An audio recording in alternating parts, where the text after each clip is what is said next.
Bonjour et bienvenue sur Pulse RH, au cœur des soft skills, le podcast où nous explorons les compétences qui font la différence dans le monde professionnel et personnel. Je suis Noémie, consultante et formatrice Central Test et votre guide dans cette aventure au cœur des soft skills. Avec l'avènement de l'intelligence artificielle, de la robotique, nous avons besoin de compétences humaines. Ces compétences-là ne peuvent pas être automatisées, bien évidemment, et parmi ces compétences figure l'agilité d'apprentissage.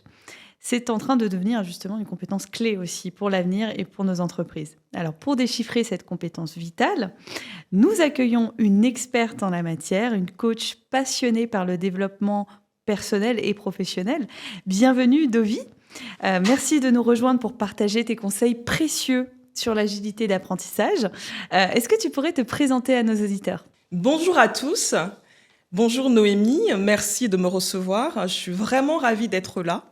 Je suis Dovi Burlandi, je suis consultante en gestion de carrière, formatrice et auteure d'un jeu qui s'appelle Explore tes pouvoirs. J'accompagne les personnes qui sont dans le flou professionnel, parfois elles se sentent perdues, et je les accompagne à avoir une vision claire de leurs talents, de leurs compétences, y compris justement les soft skills, de leurs valeurs et un ensemble de ressources qui leur permet de construire un projet professionnel où elles trouvent du sens et elles se sentent aussi plus épanouies. Donc j'ai créé le jeu Explore tes pouvoirs pour que ce cheminement soit ludique, pour que ça soit une quête dynamisante et motivante. Et aujourd'hui, je forme des accompagnants de domaines variés, des coachs et des conseillers en insertion à accompagner avec le jeu Explore tes pouvoirs. L'agilité d'apprentissage a été essentielle dans mon parcours parce que déjà, très jeune, j'avais le sentiment que l'apprentissage ouvrait le champ des possibles. Et par la suite, quand j'ai commencé à travailler, j'ai dû désapprendre de ce que je pensais comme le Graal de la réussite. J'avais une vision unique, avoir des diplômes, travailler dans des grandes entreprises, avoir de bonnes conditions matérielles. Ça m'a finalement amené à comprendre qu'il est essentiel aussi d'avoir du sens, de l'épanouissement et avoir de la créativité et se sentir utile dans son travail. Et cette remise en cause m'a amené à m'intéresser au développement personnel et professionnel qui aujourd'hui m'a amené à embrasser le métier de consultante en gestion de carrière. Et aujourd'hui, dans ma vie d'entrepreneur, l'agilité d'apprentissage est essentielle. Oui, tout à fait. Un très beau parcours, en effet, Dovi. Est-ce que tu peux nous dire ce que tu entends, toi, par l'agilité d'apprentissage ? Pourquoi tu penses finalement que cette soft skill, elle est cruciale aujourd'hui dans notre monde professionnel, mais aussi personnel, du coup ? Oui, pour moi, l'agilité d'apprentissage, déjà, qu'est-ce que c'est ? C'est la capacité à acquérir de nouvelles compétences et à les appliquer. Et ensuite, je pense qu'elle est essentielle parce qu'on est dans un monde en évolution permanente. On a l'avènement de l'Internet, mais aussi de l'IA, et beaucoup de choses évoluent rapidement. En plus de ça, ça me fait penser, par exemple, à ce que dit Tal Ben-Shahar dans son livre « L'apprentissage du bonheur ». Tal Ben-Shahar est un ancien professeur à Harvard et entrepreneur également. Et il dit que les personnes qui réussissent ne cessent d'apprendre, de s'interroger, de se poser des questions et d'explorer le monde et de s'émerveiller. Et pour moi, l'agilité d'apprentissage est essentielle à la fois pour évoluer professionnellement, mais aussi pour être heureux tout simplement dans la vie. Il me vient aussi en tête la phrase d'Aristote qui disait « Tous les hommes ont naturellement le désir de savoir ». La soif de connaissance, c'est un besoin essentiel de l'homme, l'homme avec un grand H, ce qui fait sa nature et qui implique nécessairement de vouloir savoir, donc de vouloir apprendre. En effet, si on définit l'agilité d'apprentissage selon les scientifiques, on le décrit comme le fait de montrer un esprit investigateur, curieux, un grand intérêt aussi pour la nouveauté. Pour comprendre l'agilité d'apprentissage, il est important de la considérer aussi sous différents angles. Certains vont la voir comme plutôt un processus, d'autres comme un état d'esprit. Qu'en penses-tu, toi, Dovi ? Excellente question. Pour moi, c'est les deux. Mm. D'abord, je pense que c'est un état d'esprit. On pense tous ou on connaît tous des personnalités qui vont naturellement aimer apprendre. Mm. Je pense, par exemple, aux personnalités de type investigateur dans le modèle RIASEC Oui. de John Holland, qui a une appétence naturelle. Ouais. Je pense également au talent de type studieux identifié par Gallup. C'est un type de personne qui aime l'apprentissage en soi, pour le processus d'apprendre, pas forcément pour le résultat, mais pour le processus. Je pense également aux personnalités qui ont une qualité de type amour de la connaissance, un peu comme celui qui a le talent studieux, qui va aimer profondément apprendre toutes sortes de choses, de nouvelles connaissances et les approfondir également. Et dans un deuxième temps, je pense que c'est un processus dans la mesure où c'est une compétence qui s'acquiert, qui peut s'acquérir si les conditions sont propices, Oui. si un environnement qui favorise l'apprentissage, par exemple par les pairs, avec des collègues, ou grâce à la formation formelle, ça peut aider justement à développer son agilité d'apprentissage. Alors, si on résume et qu'on redéfinit l'apprentissage, on peut dire effectivement qu'il s'agit d'un processus dynamique, complexe, par lequel on va acquérir ou modifier justement nos connaissances, nos compétences, nos comportements, nos valeurs, nos préférences. C'est un processus qui peut être conscient ou inconscient et qui va se dérouler tout au long de notre vie. Finalement, ça va évoluer et on peut parler de 4 grandes étapes dans l'apprentissage. La première, c'est l'étape d'acquisition. Donc, on est face à la compétence, à la connaissance. La deuxième, ça va être la consolidation. L'information ou la compétence, elle est pratiquée, elle commence à être intégrée. La troisième, c'est l'application, où là, on va appliquer justement la nouvelle connaissance, la nouvelle compétence dans des situations variées, ce qui va renforcer l'apprentissage. Et enfin, on va voir l'étape de la réflexion, où là, l'apprenant va réfléchir sur son apprentissage, ce qui peut mener à une compréhension plus profonde, à une consolidation aussi de cet apprentissage-là. Oui, je confirme. Effectivement, pour moi, l'apprentissage est un processus itératif. Et je mettrai l'accent sur le fait que c'est des choses qui se développent vraiment tout au long de la vie. Et c'est pour ça que c'est important d'avoir un esprit critique, mais aussi une ouverture d'esprit, de façon à remettre en cause ce qu'on a appris, à expérimenter pour pouvoir désapprendre, voire consolider certains apprentissages. Et ça me fait penser à Bill Gates lui-même, qui nous dit, j'ai beaucoup apprécié son discours lors d'une cérémonie de fin d'année, où il explique qu'au début de sa carrière, il pensait que si quelqu'un pouvait faire un bon code, vraiment être un bon développeur, il pouvait être un bon manager, mais aussi un bon en marketing, donc il confiait tout aux bons développeurs. Mais il s'est rendu compte que chacun a des talents différents. Et le conseil qu'il donne à ses diplômés, je trouve très intéressant pour nous tous, c'est plutôt on apprend en fait que chacun a des talents différents, mieux va être notre vie. Donc je trouve que c'est un bel exemple de comment on apprend, on désapprend tout au long de la vie pour consolider des connaissances. C'est hyper intéressant et on peut parler de personnes agiles. C'est souvent un terme qu'on peut entendre. C'est des personnes qui vont se démarquer notamment par leur souplesse de pensée et d'action, qui vont saisir aussi rapidement les enjeux, qui vont savoir aussi trouver des solutions originales et adaptées à chaque situation. Des personnes aussi qui peuvent être en capacité de mobiliser différentes ressources quand c'est nécessaire, pour pouvoir comprendre la problématique et trouver les réponses adéquates.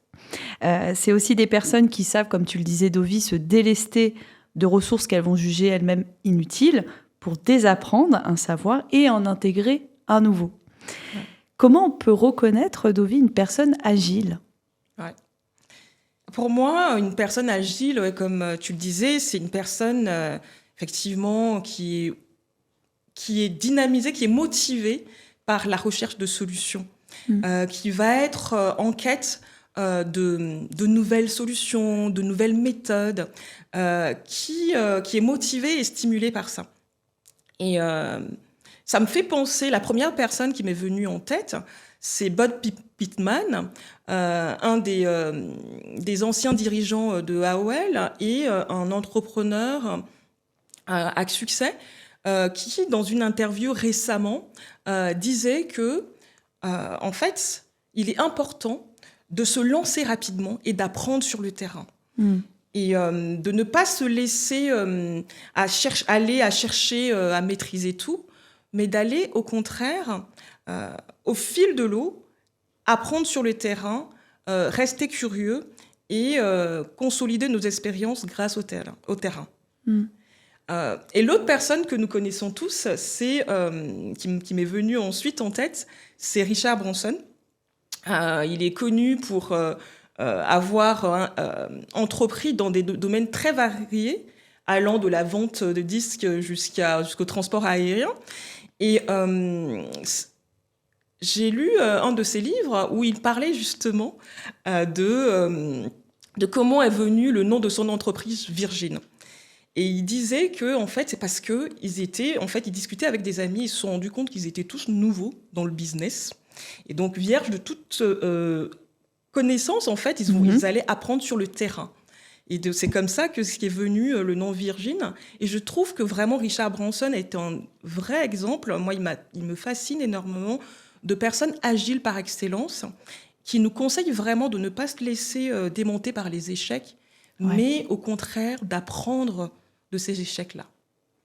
Et justement, quel rôle va jouer l'échec dans l'apprentissage, donc l'apprentissage à apprendre?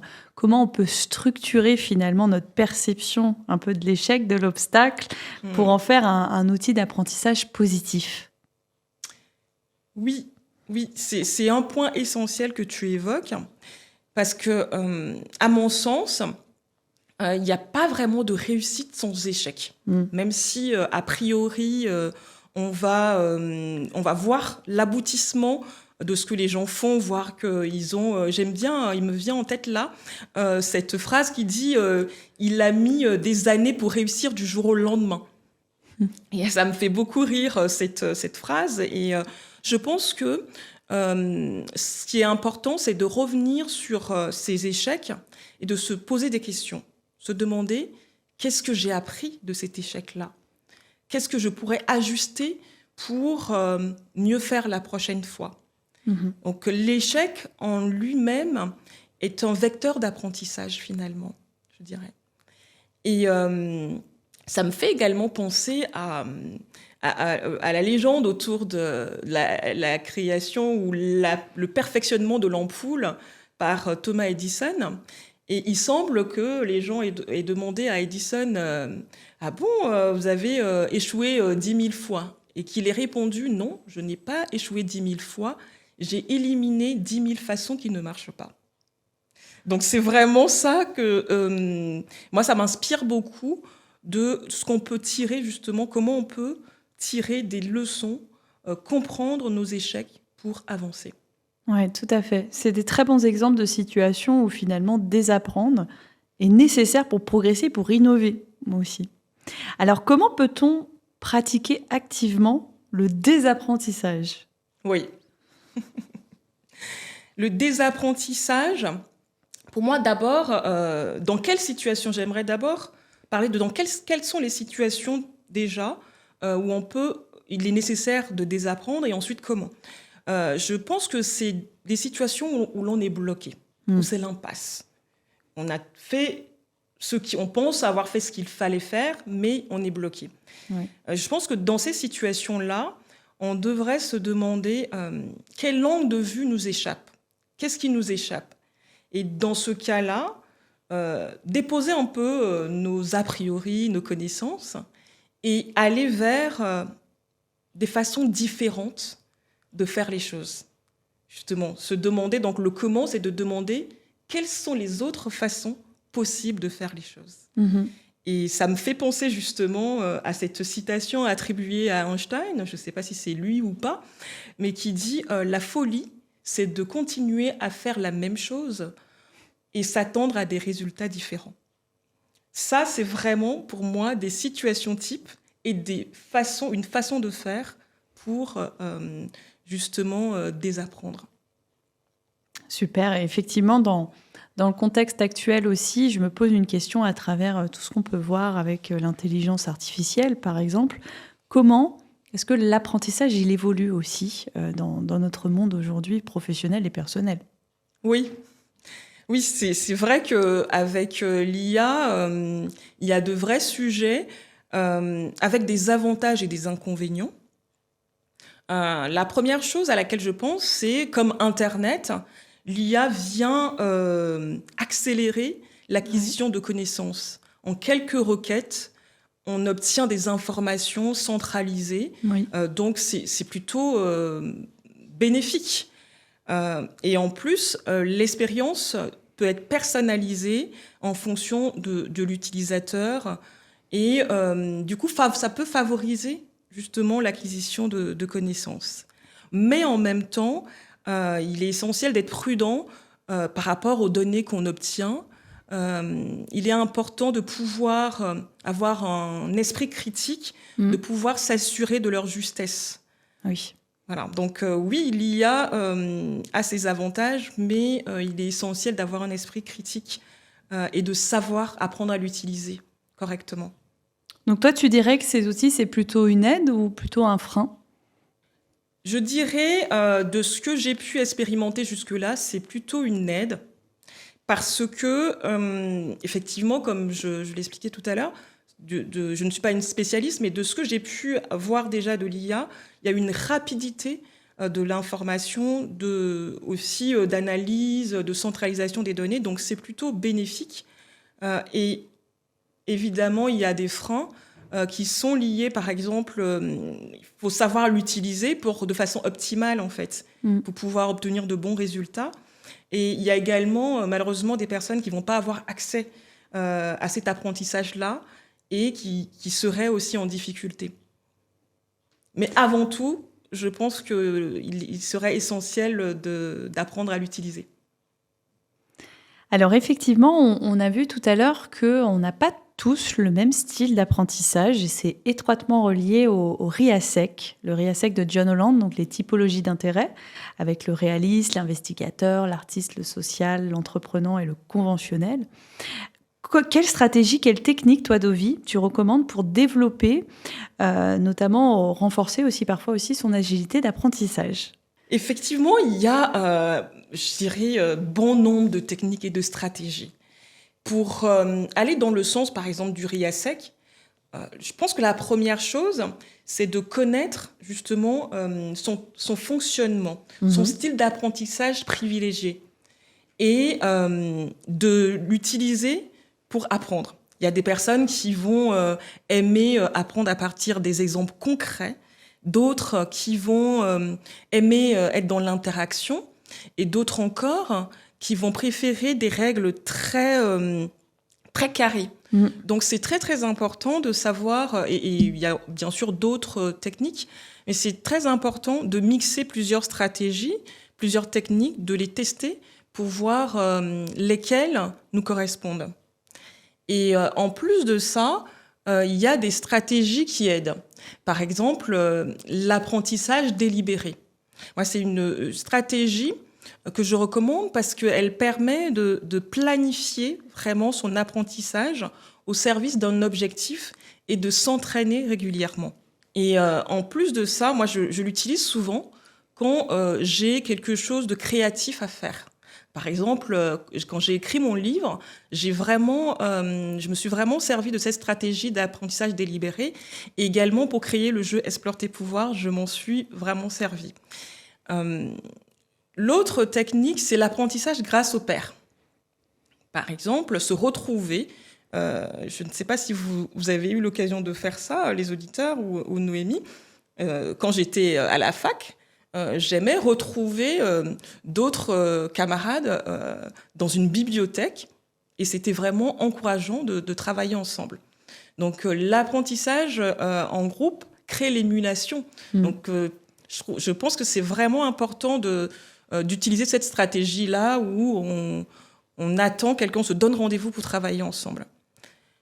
Une autre stratégie que moi j'ai expérimentée, je partage vraiment des stratégies pratico-pratiques que j'ai pu expérimenter, c'est ça l'idée, c'est l'apprentissage dans l'expérience.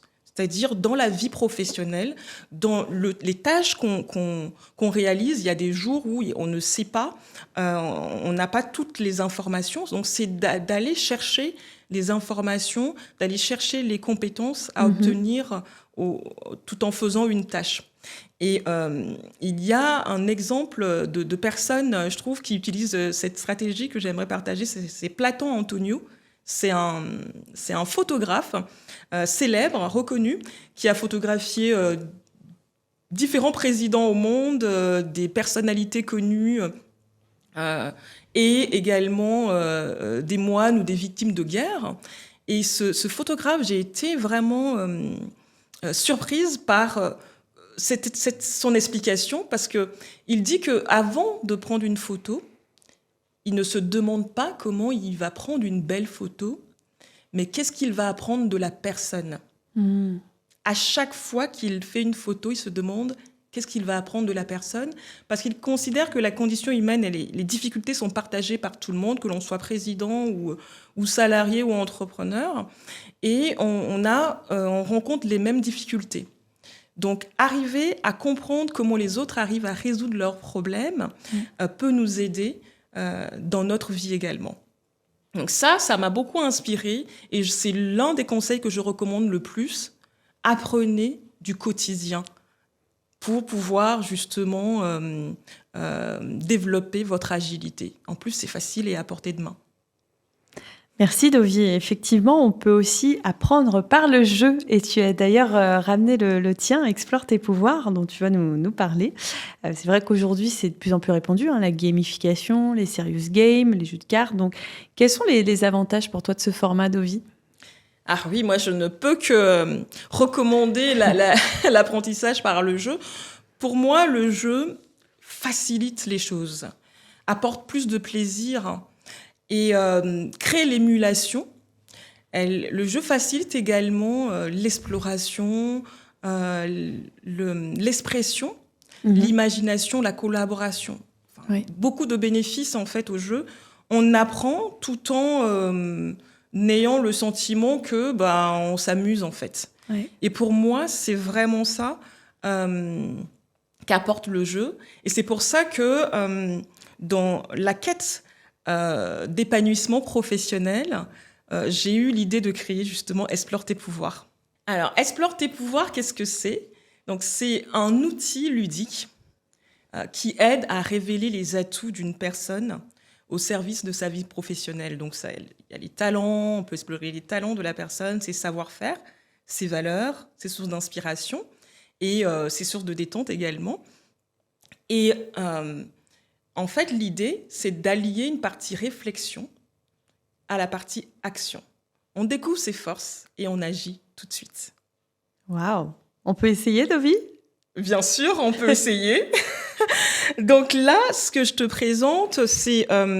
donc tu peux explorer, comme je le disais tout à l'heure, donc soit les savoir-faire, les talents, les sources d'inspiration, les sources de détente et les valeurs. Et quand on en parlait tout à l'heure, tu as souhaité explorer les valeurs. Tout à fait. Voilà, donc tu peux tirer une carte. Je tire une carte. Voilà, tu la lis à haute voix. Qu'est-ce qui me donne envie de me lever le matin ? Très bonne question, que j'adore aussi poser dans mes formations, quand on aborde notamment le test d'intérêt. Ce qui me donne envie de me lever le matin, moi, c'est de retrouver mes collègues, pouvoir interagir, discuter, partager, échanger, passer des bons moments, même informels. Être entouré. Ouais. Voilà. Donc ça, typiquement, c'est un point important, donc une valeur importante pour toi à intégrer dans ton travail. Si on allait au bout du jeu, il y a une carte trophée que tu gagnes qui te permet d'inscrire ça et de te dire aussi quels sont les moments, justement, dans ta journée de travail où tu es dans l'interaction, de prédéfinir ces moments-là de façon, justement, que ça soit intégré dans tes journées de travail.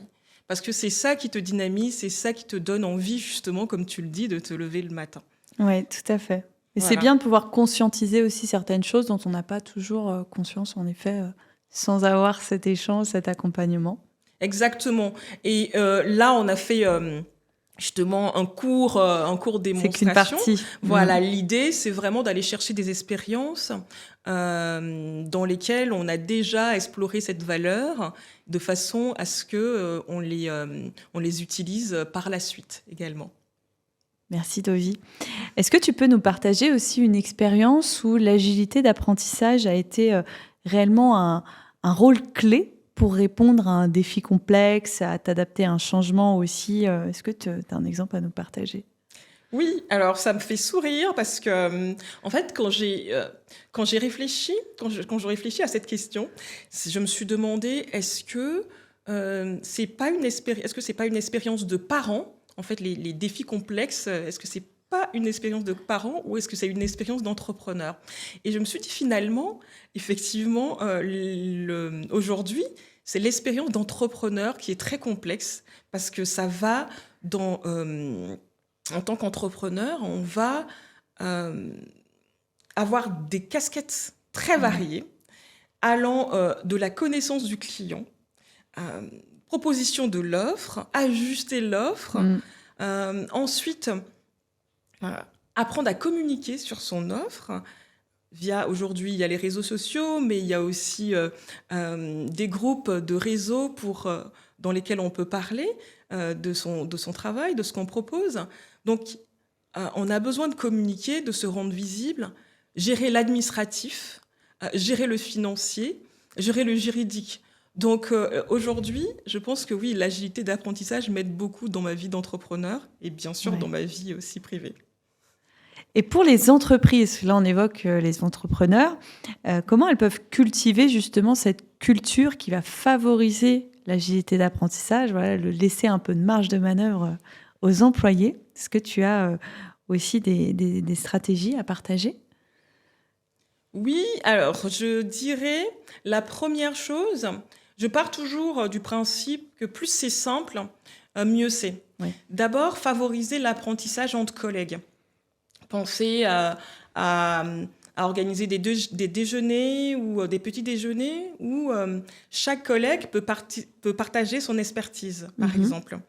Il y a aussi l'apprentissage en diffusant des méthodes, des techniques d'apprentissage. Tout à l'heure, on avait parlé, par exemple, de connaître son style d'apprentissage et de l'utiliser, justement en diffusant des méthodes et des techniques qui peuvent aider les collaborateurs. Je pense que c'est une très, très bonne chose. Et enfin, n'oublions pas le plan de développement des compétences, qui est une obligation pour les entreprises, mais en même temps, une opportunité pour aider du coup, les collaborateurs à actualiser leurs compétences et aussi évoluer professionnellement. Merci beaucoup Dovi, on arrive à la fin de cet épisode. Vous avez maintenant plein de conseils pour transformer l'apprentissage en super pouvoir. Dovi, est-ce que tu as un petit mot pour la fin à transmettre à nos auditeurs? Oui, avec plaisir. Je dirais, n'attendez pas de vous ennuyer dans vos postes pour développer votre agilité d'apprentissage. Dans un premier temps, prenez le temps de mieux vous connaître, de comprendre vos talents et définir vos aspirations professionnelles. Et ensuite, définissez en conséquence vos perspectives, vos objectifs d'évolution, de façon à donner un cap motivant à votre vie professionnelle et également à anticiper comment vous souhaitez évoluer professionnellement. Merci beaucoup Dovi. Nous clôturons maintenant notre voyage au cœur des soft skills en vous laissant quelques questions à méditer. Dans notre prochain épisode de Pulse RH au cœur des soft skills, nous nous aventurons dans le domaine de la communication. Comment communiquer efficacement dans un environnement professionnel en constante évolution? Êtes-vous prêt à changer votre manière de communiquer? Restez avec nous pour découvrir des stratégies, des histoires, des conseils qui feront de vous un maître communicateur, on l'espère. Pour ne perdre aucun épisode, rejoignez-nous sur nos réseaux sociaux et abonnez-vous à notre chaîne YouTube. Merci beaucoup et à très bientôt.